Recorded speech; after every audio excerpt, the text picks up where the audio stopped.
Армысыздар менің көрермендерім, менің каналыма қош келдіңдер. Алдандым деп ақмақтыққа жол бермең, сіңілерім. 90-шы жылдың аяқ кезі, студенттердің барлығы оқи жүріп жұмыс істейтін.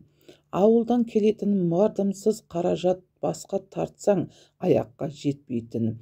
Мінсіз де үйде қалған 5 баланың аузынан жырылып жесір шешемнің тірнектеп жинаған азық түлігі ай сайын қатынасқан таксимен 6 жатақханаға кеп тұрады. Жатақхананың 2-ші қабатындағы бөлмеме кіріп келгенімде бірге тұратын қыздар мен чай ішіп отырған бейтаныс 3 жігітті көрдім. Бұндай жағдай бұрын болып көрмегеннен кейін бе алғашында тосырқап қалдым. Иығымдағы сүмкемді шкафқа қоя салып келген ізімен дәлізге қайта шықтым. Менің бөтен адамдардан тосырқап тұрғанымды байқаған туыс сіңілім артымнан ілесе шығып, бұл үшеуінің біздің көрші ауылдың жігіттері екен. Үстіңгі қабаттағы қыздардың сыныптасы. Осы жатақханада бір аудандық қыздары бар дегенді естіп, танысуға келгендерін жеткізді. Жұмыстан шаршап келіп, бар ойым демалы болған. Мен жоспарымның күл талқаны шыққанына іштей қынжылсам да, бөлмеге қайта кіруге тура келді. Дастархан басында тамаққа отырғанымызда төрде отырған Ернұр екеуміз көп сөзбек пе, сөзіміз бірден жараса кетті. Домбыра тартып өлең айтылды, анекдоттар айтылып ұзақ отырдық. Сол түні олар кеткен жоқ. 2 бөлменің қыздары кезек қонақ жасап, таңға дейін ұйықтамадық. Күндегі әдетімен таң атысымен жұмысқа кеттім. Сол күннен бастап Ернұр ойлай бердім, сағынамын, ешкімге білдірмеймін дегенмен 2 айда уақыт өткен соң мен оған бір көргеннен ашық болғанымды жан жүрегімнен сезіндім. Қараша айының соңғы күні жұма болатын. Күндегі әдетімнен жұмыстан келіп бөлмеме қарай көтеріліп бара жатыр едім, Ернұр алдымнан шықты. Мені кешке дейін күтіп сыныптас қыздың бөлмесінде отырғанын айтты. Екеуміз бір-бірімізді көріп, шын көңілден ашық жарқын амандастық. Қолымды қатты қысып жібергеннен ол да аңғармады. Тек мен саусағыма батқан сақинаны ауырсынғанымда күліп бозата салды. Ол күні де солай бәрі көңілді болды. Бірақ ол кетіп қалды. Ертесі кешке Лимараның туылған күніне жасайтын оларға пәтерді Ернұрдың жалдап бергенін түгел бөлмедегі қыздар жеткізді. Біз әдетімізше 4 қыз барымызды киіп, жасанып, көрші 3 бөлменің қыздары мен 20 шақты адам дайын отырдық. Ернұр келді де бәрімізді пәтерге алып барды. Мен оның әр қимылын көзбен бағып қана қыздардан қалыспай бірге билеп дастархан жасасып жүре бердім. Bir кезде вальс басталды да мені өзім күткен жігіт емес, мүлдем басқа адам биге шақырды. Іште ренжісем де келіспеске амал жоқ, биге шықтым. Бір уақытта жігіттер арасында кішкене кикілжің басталып, бір-біріне ертіп сыртқа шығып кетті. Санаулы минуттардан соң бәрі ішке қайта енді де Ернұр менің қолымнан жетектеп далаға алып шықты. Не болғанын түсінбесем де ол сыртқа шыққан соң бас сап ерніме жабысып, қатты құшақтап, босатпай қойды. Итерсем қолымды қайырып ұстап қайта құшақтап алды. Не болды деп кеудесінен итеріп бұлқынып та көрдім. Басыма айналып, жүрегім аузыма тығылды. Ең бірінші рет 19 жаста жігітпен сүйісіп көріппін. Мектеп қабырғасында жүргенімде сөз салып көңіл білдіргендер болмады емес болды. Анам қатал болатын, сен тек оқуың керек деп күндіз түні мектеп пен кітапхананың арасына жол жасаттырған. Ернұрдың бетіне жалтақтап қарай бердім. Ұяттан өртеніп те тұрмын. Bir кезде ол кешірім сұрап, өзге біреумен билемеші, мен жігіттерге вальске тапсырыс беріп, саған қарай келе жатсам, сен анаумен билеп кеттің. Содан мен қызғанып, оны далаға ертіп шығып, жігіттер ажыратып алды деп қарап тұры. Екеуміз де үйге кірді. Қыздардың барлығы маған қарап мәз, жақын құрбым.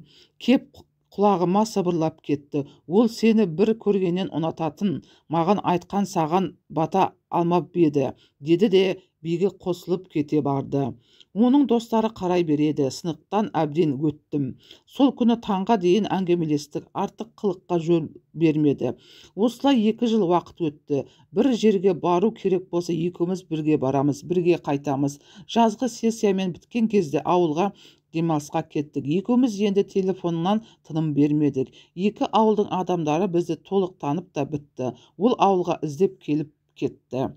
Университеттің соңғы курсында жүргенімде, дипломымды алған соң үйленеміз деп шештік. Анасын да үй ішіндегілер де солай айтып қойғаннан ескертті. Мен де үйдегі анама айтып, ертерек қамдана берерін жайлап жеткіздім. Бәрі аяқ асты басталды. Қыркүйек айының соңғы күні біз Алматы облысының қалаға жақын бір ауылына қонаққа бардық. Әрине, жатақханадағы 20 қыз-жігіттер, 4 жылдан бері келе жатқан топ. Бәріміз бір-бірімізді танимыз. Туылған күн жақсы басталған. Bir кезде шу шықты. Менің ең жақын құрбымды сол ауылдың балалары зорламақ болған жерінен Ернұр көріп, қап ажыратып үйге кіргізіп, жатқызып қойыпты.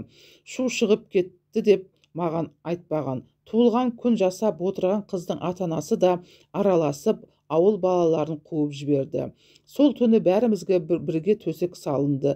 Бірінші біз жатып қалдық. Өйткені Ернұр масайып қалды да сыртта аңдып отырған ауыл балалары төбелеске шақырып, шу шығатынын қорыққан достарымыз саған көнеді ғой, алдап ұйықтатып тасташы деді. Ернұр екеуміз қанша бірге жүрсек те құшақтасып жатқанымызбен әріге бармай кейімен ұйықтайтынбыз. Еркіме көнбей ол мені қинауға көшті. Бұндай қылығын бұрын көрсетпеген, оны лақтырып жібердім. Алайда еркектің күші бәрібір мықты емес пе? Мүшесін толықтай ендіріп үлгертпей тағы лақтырдым. Сонда ғана ол менің қыз екеніме көз жетіп қуанды. Алайда астымызға төселген сөйсептің былғанғанын ол да мен де көрдік. Мен оған ренжіп, біраз уақыт араласпай, көзіне көрінбей қашып жүрдім. Ол жұмыс орныма барып сөйлесуімізді өтінді. Ұзақ сөйлестік. Өкпей реніш тарқап, екеуміз жаңа жыл күні үйленетін болып шештік. Қараша айында бөлмеде бірге тұратын құрбым күйеуге шығып, соның тойына қыз қосшы болып жолға шығып кеттік. Өзі шығарып салды, тез келуімді өтінді. Мен той біте салысымен ертесі қайтып келдім. Жатақханада ешкім жоқ. Бір жамандықтың болғанын ішім сезді. Алдымнан шыққан Арайдан амандық сұраспай, бірден Ернұрдың қайда екенін сұрадым. Арай, ол адам емес екен деді де ештеңе айтпай кетіп қалды. Жүрегім қақтап, сүйгеніме бірдеңе болғанын, мен одан айрылғанымды сездім. Сезімім алдамапты. Ол ауылда туылған күн жасаған, құрбымызды алып қашып, бірақ түнде үйлі боранды болыпты. Тойға баруға қаржылары жетпеген қыздар арақты ішкізіп, мәс қылып, құрбымы қызымызды қосып, өздерінше той жасап, ауылға жол тартыпты. Оны 15 жылдан соң өздері айтып кешірім сұрады. Ернұрдан соң көрмегенім еркек болсын деп 28 жасқа дейін тұрмысқа шықпадым. Таныстардың табасынан ұшырасам да, армандаған оқуымды аяқтап, дипломымды қолыма алдым. Жақсы мамандық иесі атандым. Ойда жоқта ескі танысымды кездестіріп, әңгімеміз жарасып, көп өтпей тұрмысқа шықтым. Шынымды айтайын, ол кісі бұрын бір рет шаңырақ көтерген болатын. Қолдан ұзатып алып, ақ көйлек кигізіп, Алматының қақ ортасындағы мейрамханада тойымызды өткізді. Аллаға шүкір, асты үстіме түсіп сыйлай отырады. Отасқанымызға 8 жыл толды. Жағдайымыз да жаман емес.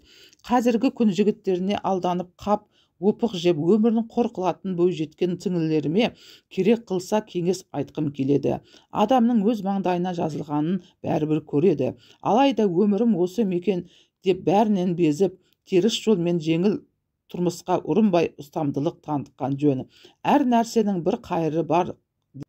Мен оқиғаны терең бойламай, жеңіл ғана баяндап өттім. Алайда сүйгенімнің сатқындығын кешіре алмай жылап, биік ғимараттан секіріп өлгімде келген. Біреулер өлтіріп кетсе екен деп мәжбүр боп, Алматының қараңғы түндерінде жападан жалғыз таңға дейін жүрген кездерімде болды. Ешкім жоқ, жерге барып айқайлап ақырып жылаған кездерімде жан қиналысымдан өзім ғана білемін. Өте ауыр болды. Қатты стресс алдым. Бәрінен бұрын бізді үйленеді, тойлары болады деп жүрген достарың бетіне қараудан қалдым. Ақыры ортамда ауыстырып, олармен мүлде араласпай кеттім. 5 жылап жүрдім. Намыстан тірі өлікке айналып едім. Ернұр болса бұл күндері балалы шағалы тек араққа беріліп кеткен. Мың қыздың ішінен таңдап алған сүйіктісін көзі көгеріп жүретін кездері де көргендер айтып отыратын. Құрметті көрермендер, тіркелмеген болсаңыз тіркеліп, лайк басып, қолдап жазып кетіңдер. Пікірлеріңізді жазып кетіңіздер.